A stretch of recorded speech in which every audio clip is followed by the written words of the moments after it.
Thank you very much, man. So how do you close an event that has so many great speakers and inspiring speakers? I had a professor that gave the very last course over a 4-year career.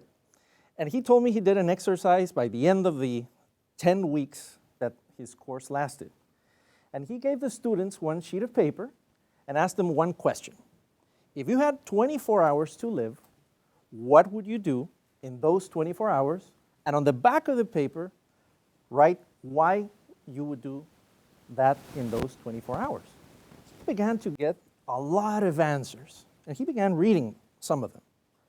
Dear professor, if I had 24 hours to live, I would spend it with my family, because my family is the most important thing to me.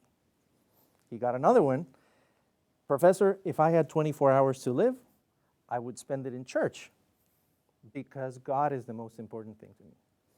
And then he got another one, and he almost cried when he read it. He'd read, Dear professor, if I had 24 hours to live, I would spend it here in your class. Wow, he was very happy.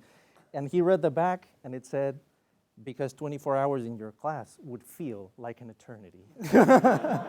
So I'm hoping that doesn't happen here today.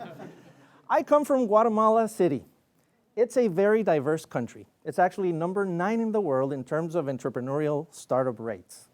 We have more than 24 official languages, more than 33 volcanoes, a very, very exciting country. And several things you might know were invented by Guatemalans. And I wanted to share with you 3 lessons I've learned. First lesson. You've heard this along all of the talks we have today, and it's do what you're passionate about. It sounds very simple, but not everybody is doing what they're passionate about. I sometimes ask people what they do for a living, and usually they start by taking a deep breath and saying,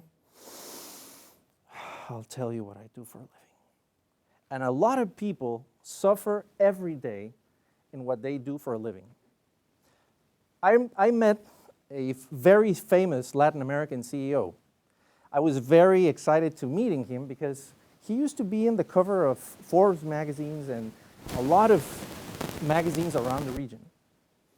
And the head of HR had told me that this guy was a real problem within the organization. I thought, okay, this will be challenging, but it's a very famous person. Let's meet him. Turns out the HR head had not told them I was going to be in that meeting with him. And he was like this in his desk, his face looked very mean, and told me, come here. What are you here about? 5 minutes tops, I'm very busy. That's a very tough way to start a conversation. So I remember I asked him a couple of questions. Okay, what is your successful formula? Work hard. What else? That didn't do the trick. So I asked him one very simple question, but a question that we sometimes forget to ask ourselves. And I asked him, what did you want to be when you were a small boy? He got very silent. And in his office, there was a huge closet. And he approached the closet, so I thought to myself, what is going to happen? Is he taking me to Narnia? Or what is happening here?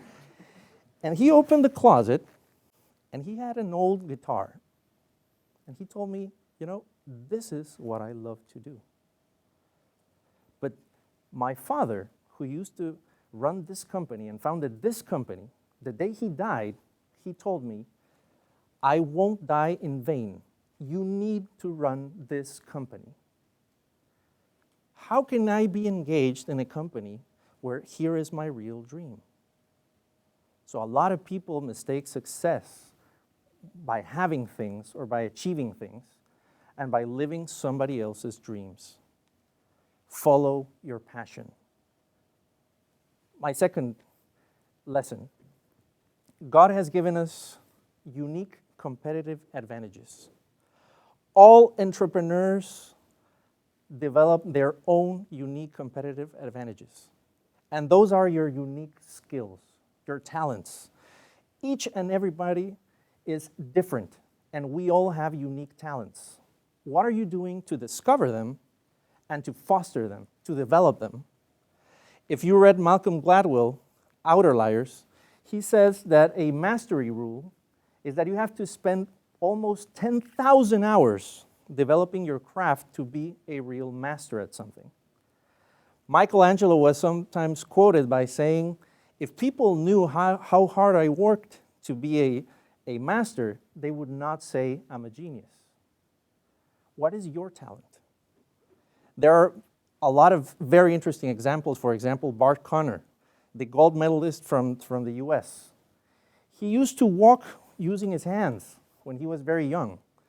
And instead of seeing it as something weird, his parents began fostering that talent in particular. And now you see his success. And my third lesson, one lesson that I've had to learn the hard way.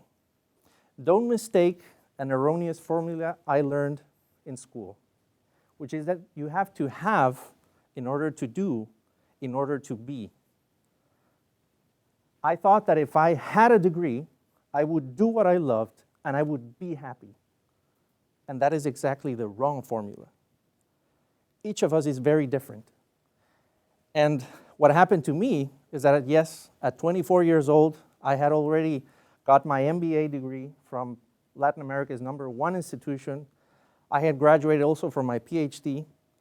But 2 years afterwards, I weighed almost 270 pounds. I was size 43.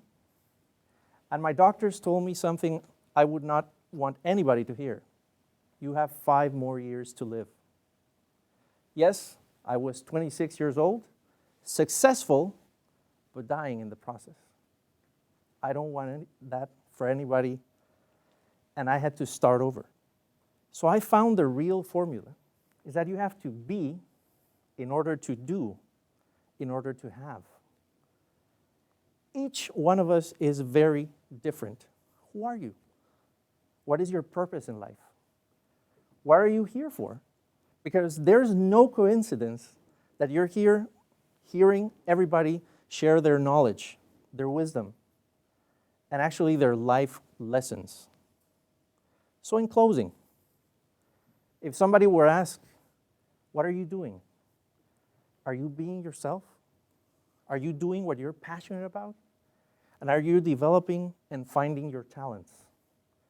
I pray that each one of us leads the most interesting company you can lead, and it's to be the CEO of your life. God bless. Thank you.